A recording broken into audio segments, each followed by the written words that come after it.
Welcome back to the Hockey Show, and today we are still talking about the matchups in the Stanley Cup playoffs. And next up, we've got the New York Rangers and the New Jersey Devils, two teams that I don't know how to feel about in this one. Usually I go into these series and I'm like, okay, I have an idea of like who has an advantage over the other one, who's like kind of the underdog. Like this one's clearly got a step above them. They've got the better team, but maybe they have a better rival, like a better momentum going on right now. But this one, I have no idea. These two teams, I could see it going either way, and I think most people lean towards the Rangers. But in the season series this year, 3-0-1 are the Devils, have not lost in regulation to the New York Rangers, and they are 1-2-1, so not looking too good against each other.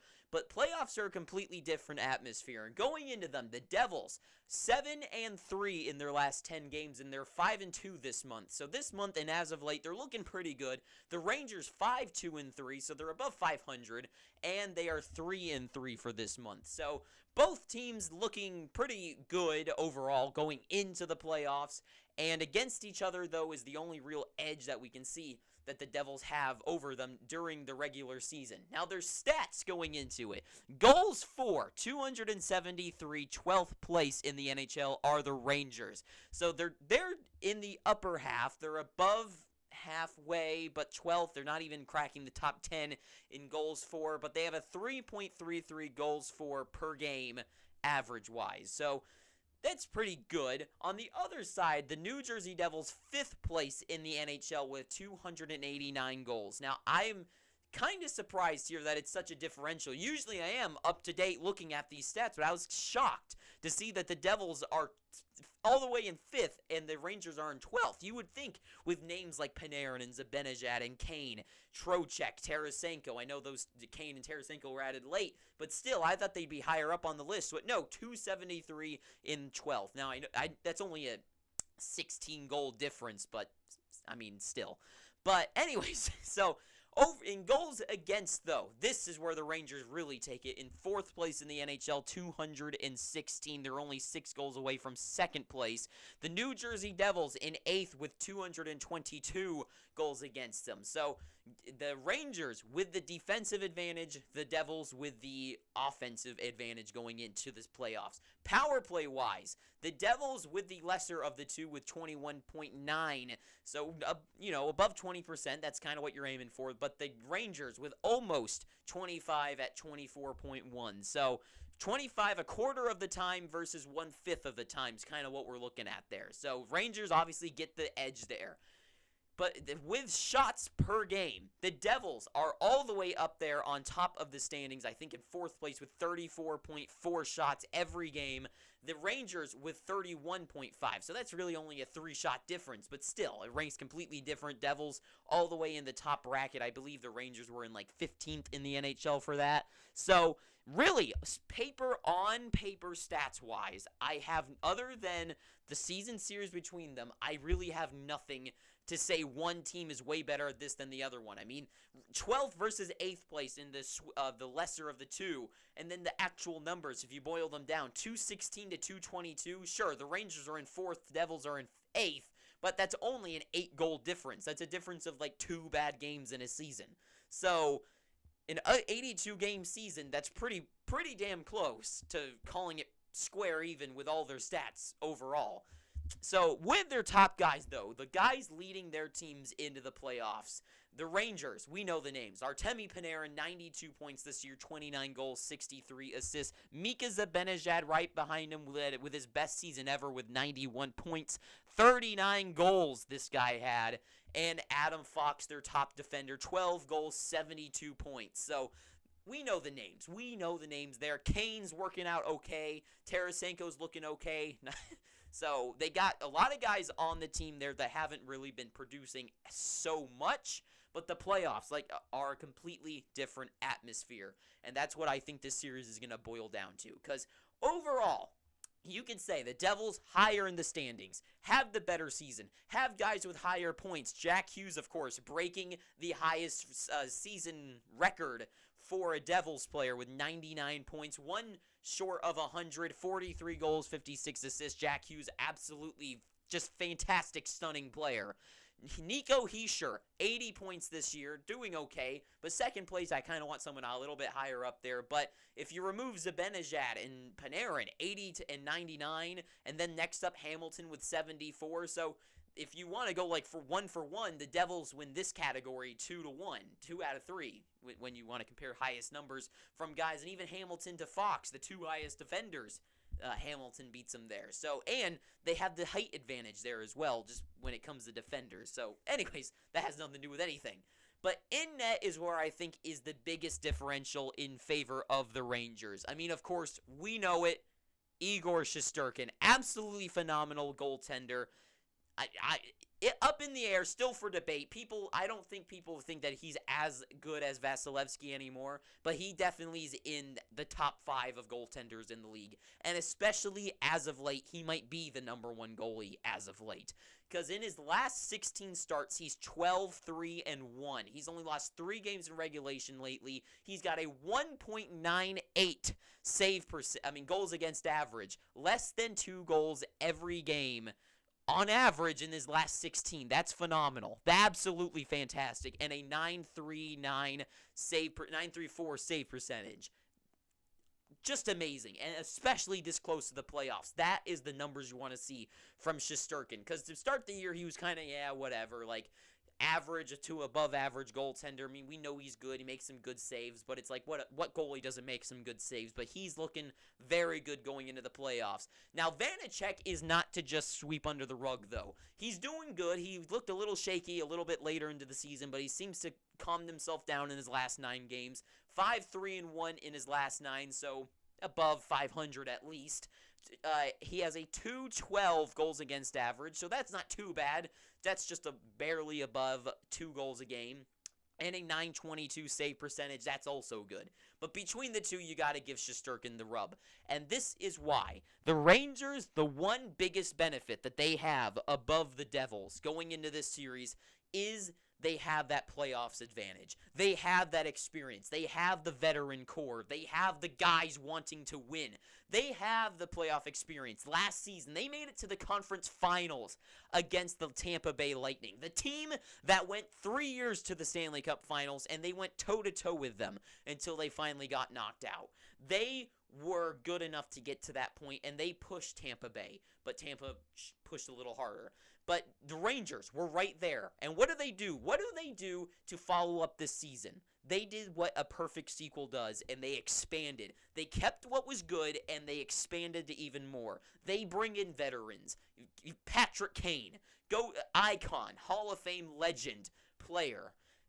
On this team, giving him a chance. I don't know if this will be his last chance to win a Stanley Cup. I don't think he'll retire, but this is if there was a team for him to go to on a low, for the team to have him on a low contract to go on and win in his home state with the Rangers, an iconic team, if there was ever a fire to be fueled, it would be Patrick Kane's to push himself to bring back the Chicago days when he would score that magic goal against the Flyers and win. Vladimir Tarasenko. Talk about a guy who can be a game changer. A guy who's made it to the Stanley Cup Finals to win it just recently in 2019. Tarasenko and Kane, those two guys want to win. Vinny Trocheck on this team, he wants to win after his travels through the league.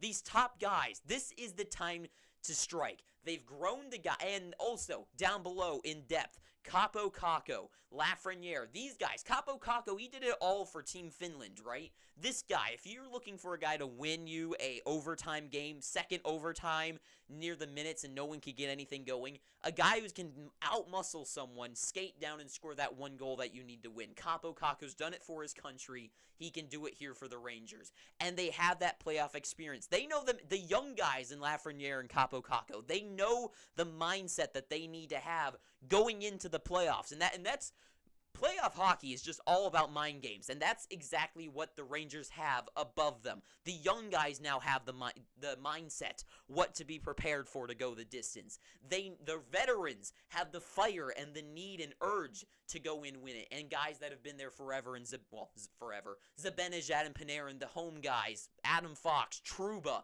Keandre Miller, they have all these talented players. On defense, they're so talented. Up front, they're talented. In goaltending, they have all it takes to win. The problem in their way in the first round is the Devils, is that they might have the one advantage over the Rangers, that they don't have the experience, but they might have exactly the secret sauce that is going to be needed to win, and that is the beginner's luck. They might go in they don't have that mindset engraved in them, what to prepare for, that mental fortitude to go in the playoffs, but they might make up for it in just we're just going to go and win. We're a bunch of young guys. Dawson Mercer, Nico Hischier, Jack Hughes, all these young guys, Jesper Bratt, they go in there, no thought process, and just go and win. They've shown it all season. They're skilled. They're fast. They're tenacious. They're unrelenting. They're skilled. They're so skilled. Go on the ice, and they are so deep as well. I mean, both these teams are pretty deep on their lines. But the New Jersey Devils especially, with their players, all the way down to Dawson Mercer, they have guys. And Andre Palat, I want to bring up, in the Toronto series with Tampa Bay last year, he scored 7 third-period goals in that series. 7. That is what you call a clutch player, and that is the type of guy that they bring in onto this team, not to score 20 goals in the playoffs. So I guess with 7 goals in one round, he could maybe do that. But they're bringing a guy like Palat to be that guy that's might not score any goals ever in the first and second period, but guys like Jack Hughes will get off to that fast start. They get that puck, Palat's going to make that heart and soul effort to go in, drive the offense, and score a goal. And that is what the Devils have. They've got some veterans guys on the team, and they've got the young guys that are so good and so fast and tenacious that they have the pieces there. They have goaltending, they have defense especially, and they have the offense to back it all up. And they've got some young guys that have a fire to burn. They've got a fire. What's better? Like, who's more excited? A child who's getting his first ever taste of a sucker, I don't know, or a guy who's just eating another steak. Sure, the guy loves the steak and he knows what he's getting ready for, but that child cannot wait to get to that lollipop. And I know that might not make any sense at all, but I think you kind of get what I'm saying, is that it's the beginner's luck, but that might be also their downfall. They might not have that playoff, that mindset engraved in them. I mean, they definitely don't. All those guys have never played in the playoffs, those young guys. Hischier, I think, had one run. They lost in the first round with the Devils when Taylor Hall was there. So most of these guys on the team have not even had taste of playoff hockey, or at least guys like Eric Halla, it's been a while since they've been a real contender.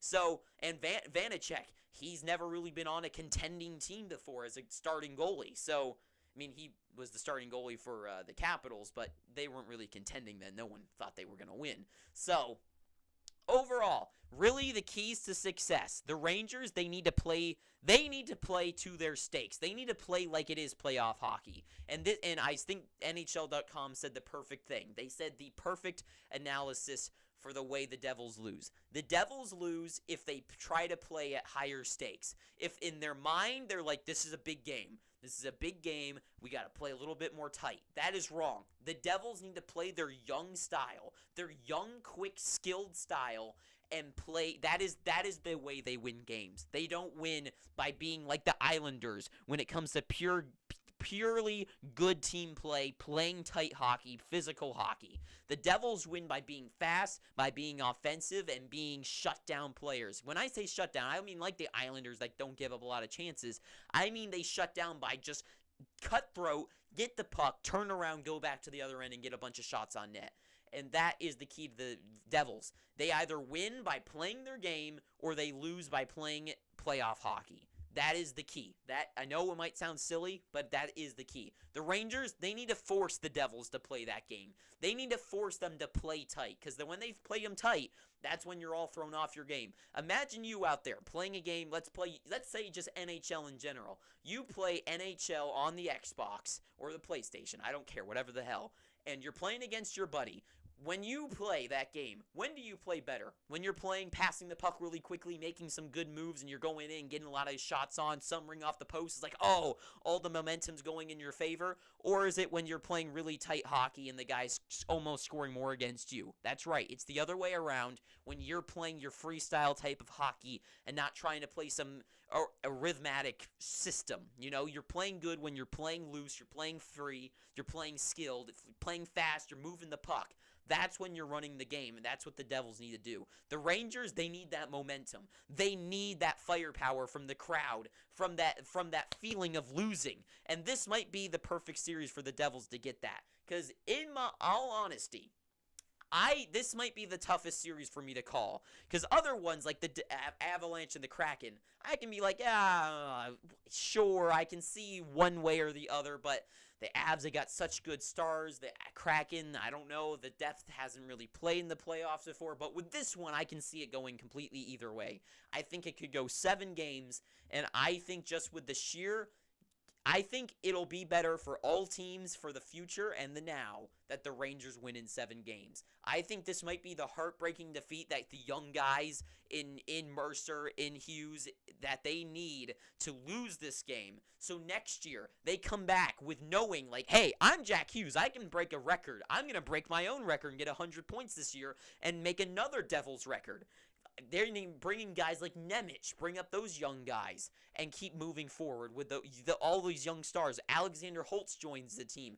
Once again, perfect sequel, add more players. So I think it might be better for the Rangers to win this one. They're going to lose Kane and Tarasenko in the offseason, and the Devils get to go and rethink, reprocess, and go in next season into the playoffs with the right mental fortitude, with the right mindset going into it, knowing that they're those guys, and they're going to develop and be better. Guys like Mercer are going to go from 50 points to 70 points, and that is the best thing for business, and I think the best thing overall. And personally, I like the Devils more, so that just shows you that I'm being fair. So that is all I have to say. Rangers in 7, and that is all I have to say. So thank you for watching this. I hope you enjoyed it. And if you made it this far, please, I'm begging you, pick up your free subscription down below, please. And until next time, have an amazing day. Too sweet, and ta-ta for now.